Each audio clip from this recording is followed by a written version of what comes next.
சங்கீதம் 103. என் ஆத்துமாவே கர்த்தரை ஸ்தோத்திரி, என் முழு உள்ளமே அவருடைய பரிசுத்த நாமத்தை ஸ்தோத்திரி. என் ஆத்துமாவே கர்த்தரை ஸ்தோத்திரி, அவர் செய்த சகல உபகாரங்களையும் மறவாதே. அவர் உன் அக்கிரமங்களை எல்லாம் மன்னித்து உன் நோய்களை எல்லாம் குணமாக்கி உன் பிராணனை அழிவுக்கு விலக்கி மீட்டு உன்னை கிருபையினாலும் இரக்கங்களினாலும் முடிசூட்டி நன்மையினால் உன் வாயை திருப்தியாக்குகிறார். கழுகுக்கு சமானமாய் உன் வயது திரும்ப வாழ வயது போலாகிறது. ஒடுக்கப்படுகிற யாவருக்கும் கர்த்தர் நீதியையும் நியாயத்தையும் செய்கிறார். அவர் தமது வழிகளை மோசேக்கும் தமது கிரியைகளை இஸ்ரவேல் புத்திரருக்கும் தெரிய பண்ணினார்.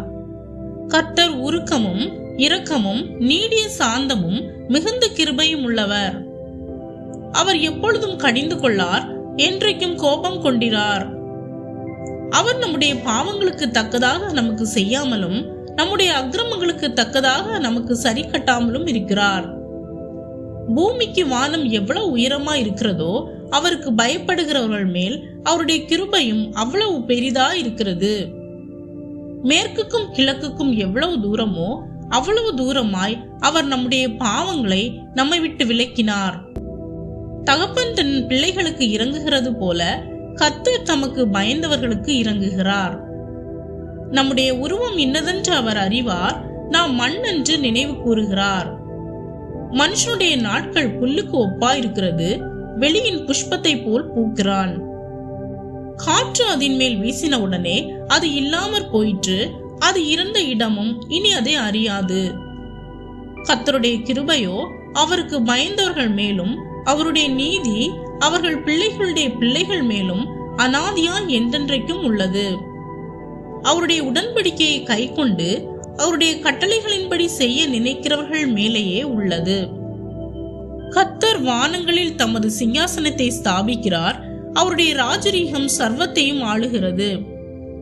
கர்த்தருடைய வார்த்தையை கேட்டு அவருடைய வசனத்தின்படி செய்கிற பலத்த சௌரியவான்களாகிய அவருடைய தூதர்களே, அவரை ஸ்தோத்திரியுங்கள். கர்த்தருக்கு பிரியமானதை செய்து அவர் பணிவிடைக்காரராயிருக்கிற அவருடைய சர்வ சேனைகளே, அவரை ஸ்தோத்திரியுங்கள். கர்த்தர் ஆளுகிற எவ்விடங்களிலும் உள்ள அவருடைய சகல கிரியைகளே, அவரை ஸ்தோத்திரியுங்கள். என் ஆத்துமாவே கர்த்தரை ஸ்தோத்திரி. ஆமேன்.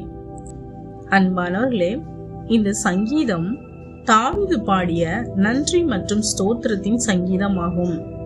இது தேவன் நம்முடைய பாவங்களை மன்னிப்பவர், அவர் நம்முடைய வியாதிகளை குணமாக்குபவர் மற்றும் அழிவிலிருந்து மீட்கும் இரக்கமும் கிருபையும் நிறைந்த பிதா என்பதை நினைவூட்டுகிறது. இந்த சங்கீதம் முழுவதும் தேவனுடைய அன்பும் கிருபையும் இரக்கமும் உயர்த்தி புகழப்படுகிறது. நாம் சில நேரங்களில் பிரச்சனைகளை கவனித்து தேவன் செய்த நன்மைகளை மறந்து விடுகிறோம். ஆனால் தாவீதை போல நம்முடைய ஆத்மாவை உயர்த்தி அவர் செய்த நன்மைகளில் ஒன்றையும் மறந்து விடக்கூடாது என்று சொல்லுவோம். நீங்கள் இப்போது எந்த சூழ்நிலையில் இருந்தாலும் தேவன் உங்களை விட்டு விலகாமல் உங்களை தாங்கி நடத்தும் ஒரு நல்ல தகப்பனாக இருக்கிறார். நாள்தோறும் அவருடைய கிருபை புதியதாய் இருக்கிறது. அவர் அன்பு அளவில்லாதது. எனவே இன்றிலிருந்து நன்றி சொல்லும் மனதுடன் வாழுங்கள். ஆமேன்.